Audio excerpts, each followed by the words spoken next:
Is how do you strategize to stay afloat? Well, let's talk matters trade now. Kenya is very optimistic that the Africa Continental Free Trade area will give an opportunity for local business people to traverse the borders, lighting a torch of hope to mark a new beginning for continental trade. Nairobi Securities Exchange Chairman Kiprono Kitoni noted that the Kenyan infrastructure will be a huge aid in the implementation of the free trade area. In 5 other areas to signify the beginning. Thank you very much. Much appreciated. Thank you very much. It is the roads, it is the rail, it is the ports, it is the airports, and it is the internet connectivity that is going to enable us to tap into the opportunities that exist in the rest of Africa.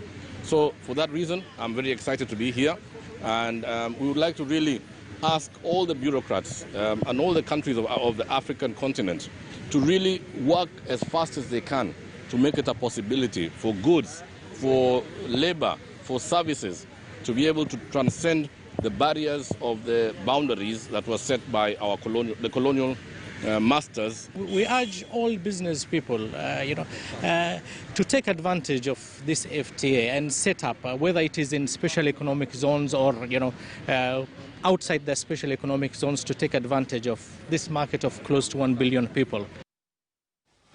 All right, from that report, you want to bring in an international trade lawyer expert, Daniel Achach, who is joining us right now in studio to help us unpack what stands in for Kenya.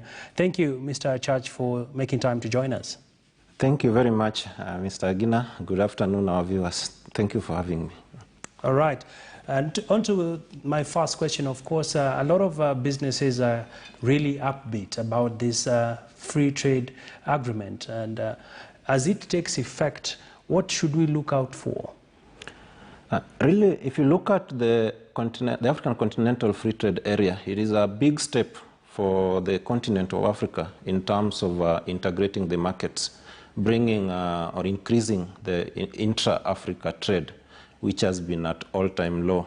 So if you look at the opportunities that are available for traders in the arrangement, basically what the Continental Free Trade area does is that it reduces the barriers to trade among countries, so that both tariff and non-tariff barriers. So the negotiations are structured in a way that tariffs on various products that are of interest to countries are significantly reduced with a view to finally eliminating them. And there's also the structure of eliminating the non-tariff barriers. Essentially, what this would mean to a trader in Kenya, for example, is that a glass manufacturer in Kenya is able then to access the 1.2+ billion market that is available in the African continent. And so you not only produce with a view of, looking at the market in Kenya, but you're able to look at the market in the whole of Africa. So this is significant for two reasons. One is that it increases the intra-African trade, which essentially increases the opportunities for traders, where you can trade and trade cheaply for that matter, and for that reason basically reduce trade costs. But secondly, also if you look at it from the perspective of the continent, it also increases the presence of our continent, Africa, in the multilateral negotiations. What AfCFTA seeks to do is basically to have the African countries speak with one voice. And what has happened previously in the multilateral negotiations is that Africa has not really achieved much. And so our traders have not seen much benefit from the multilateral agreements that we've had. And so it is hoped that because Africa is now able to speak with one voice as under the CFTA, we'll then be able to push in some of the interests that the African countries have. Quite extensive interpretation there, Mr. Achach. And talk to us about the challenges. We are already receiving reports that some countries haven't properly aligned into the new framework. Have we as Kenya also been able to ensure that there's a smooth transition into this new multilateral system of trade? Well, thank you. Trading under the African Continental Free Trade Area commenced on the 1st of January this year, 2021. It was meant to start sometime in July last year, but due to COVID, it was delayed.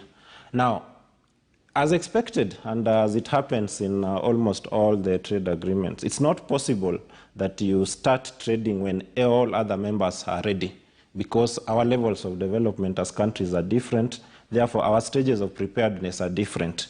But it must start from somewhere. So trading started on the 1st of January 2021. Safe to say that, of course, not all countries are ready, and not everything has been done. But gradually, I guess we'll get there. As a country, Kenya stands at a more competitive advantage to most African countries, for the reason that if you look at the level of infrastructural development that we have, if you look at, for example, our road network, if you look at our manufacturing sector, you look at our services sector, we have a competitive advantage in several sectors, really. And so depending on how the ultimate policies that the government will put in place, Kenya stands at a very good position to harness the benefits that come with the Continental Free Trade area. Interesting. And talk to us about the legal aspects that are in the fine print. For the businesses, what do the businesses need to know? What do the governments also need to be on the lookout for? Because on one hand, the trade experts are saying it's important that we safeguard our regional borders from goods being dumped in our country in the name of free trade areas. How do we safely navigate our way into this uncharted waters when it comes to the trade arena? Well, that's a very important aspect of any trade agreement, really. If you look at the structure of the Continental Free Trade Agreement, it provides for those safety measures that would then protect our country for what we call unfair trade practices. What we have, the structure of the agreement is that we have the Continental Free Trade Agreement itself, and then we have several protocols, actually some which are still being negotiated. And for example, I'll give you an example of what we call the trade remedies provisions in the trade agreement. What these provisions basically do is that they provide a country with the avenue where it's detected that there are unfair trade practices. For instance, that there's a country that is dumping goods into the country. Then Kenya has a mechanism of addressing that. And by the way, Kenya has already established an institution that deals with this kind of a problem in the name of Kenya Trade Remedies Agency, or KETRA as it is called. And so in terms of readiness as a country to deal with that aspect, that the Continental Free Trade Agreement would open an avenue for other countries to dump its goods, I think as a country, we are fairly way ahead of the other countries. Actually, in the whole of Africa, the only other countries that have this kind of institution, I think, is South Africa and Egypt, that are functional institutions. And so as a country, I think this should really not be a worry. I think we are prepared for that. All right. Yes. And finally, Mr. Daniel Achach, of course, there are also unfinished agreements between Kenya and the United States, which was being negotiated under the former President Donald Trump. Where do we stand in this? And of course, if you also bring in the United Kingdom. Yeah, Kenya is in the process of negotiating a free trade agreement with the US, which of course has raised a lot of eyebrows in the context of the African Continental Free Trade area. Kenya has just signed an arrangement, a free trade arrangement with the UK after, of course, Brexit. And let me say that under the Continental Free Trade Agreement, the agreement allows all members or any member to negotiate a trade agreement with a third party. And therefore, legally speaking, Kenya negotiating with the US or with the UK is not against or does not violate the provisions of the CFTA. All right. But what the CFTA does is that it says that whatever benefits that Kenya negotiates with the US then would be applicable to the other Continental Free Trade members on a reciprocity basis. So they have to reciprocate. All right. Yes. Thank you so much for your insights, and always a pleasure hosting you on the show. That is Daniel Achach. He's a trade lawyer and a policy expert who has been on the very